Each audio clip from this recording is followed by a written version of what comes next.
Hi, Albert. It's been almost 30 minutes shy of 24 hours since this official 24-hour rally, 100 Days of Hell, began. We know every day the families have been doing something and getting so much support, but today obviously is a critical juncture. 100 days, it is still hard for everybody to wrap their heads and hands around this number. But even though it's been raining throughout the day and even last night, there's still thousands of people here with performers taken to the stage. A lot of the survivors have spoken, as well as family members of those who are held hostage. Earlier this evening, we did hear on stage from Ilan Dalal, the father of Guy Dalal, who's a hostage, and also his son Gal, who narrowly survived the Nova Festival. The two brothers were there together, and a little bit earlier, I had an opportunity to speak to him. Here's more. Guy is some kind of a charmer. He's this kind of guy that wherever he goes, people just fall in love with him.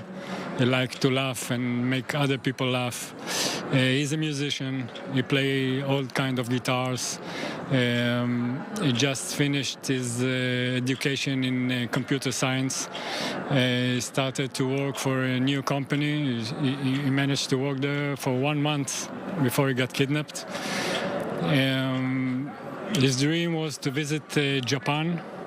He liked the Japanese culture, and for that reason he learned Japanese. Really? Really. He was talking and reading Japanese along with his friends, and they were all we're going to go on next March when the cherry blooms in Japan. And there's still time, so I hope he will still be able to make this trip. Let's just hope that he will come home and he will get his trip to Japan. I sure hope so, yes. So I know that your son was also at the Nova Festival with his brother. So your other son, Gal, was able to escape while Guy was taken hostage? Yes. Gal and Guy were together in this festival.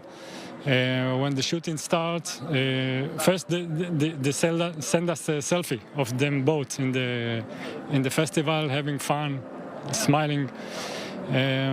When the red light became, when the missile started, they went to the cars to go home. And they didn't came in the same car because Gal came with his friends and Guy came with his friends. So they go each to his car, and they end up together in the traffic jam in the exit where the terrorists started to shoot, and people in the cars. People around them were wounded, and they just get out of the car and ran for different locations. Gal ran to one side, Guy and his friends went to the other side. Gal, after 9 hours of hiding from terrorists and see people get hurt around him, he managed to get out by some vehicle that went by there and saw him hiding, and it was the military. They took him to some police station in Ofakim, and we went to get him from there. Guy ran to the other side, unfortunately. It was the side where the terrorists were gathering. He was hiding in some kind of migunit. And there was 4 soldiers there were 4 policemen that were keeping them. He was along with 2 of his friends. They were all together. And this was in 8:30. About 15 minutes later, one of the girls that were with him sent the selfie to her mother that she is hiding under a bush. And Guy and his friend Vyatar were not with them. I saw a video of Guy hostage in Gaza at 12 o'clock on Saturday. So I knew at a very early stage that he was kidnapped. I didn't tell Gal because he was still hiding in this area. Only when he got home about 3 o'clock, I told him about Guy. Since then, we heard nothing about him. We don't know his health, mental condition. I don't know if he's still alive. So now here we are at 100 days. How are you able to process the situation now that we're 100 days with no news about your son? This is very hard. It's unimaginable because each day is terrible. So 100 days.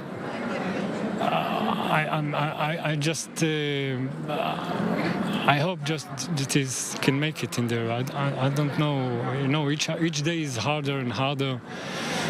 And since we know nothing about him, it's just very hard. Are you able to still hang on to hope that we'll get them home? I can tell you that we get up every morning with a big hope that something is going to happen this day.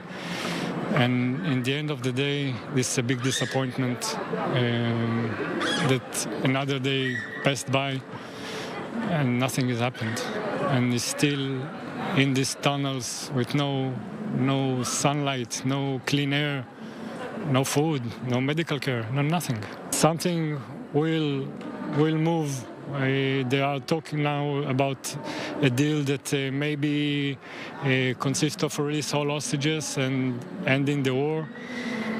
If this is the case and there is a deal that talking about releasing all hostages, the government must take it. They have to take it because releasing the hostages is the first thing they must do before eliminating Hamas, because there will be time to that, and for the hostages, the time is running out. Thank you very much. Thank you. And if I can say one thing to Guy, if he can hear me, so Guy, please hang in there, be strong. We are doing everything we can to get you out of there. Don't lose hope. We will never give up on you. And I hope that we will soon be together. It is just so hard to hear Ilan trying to hang on to hope, but also so defeated at the same time. It's heartbreaking. But one thing keeping them all going is just the support and love, just from everybody coming here, even in the rain.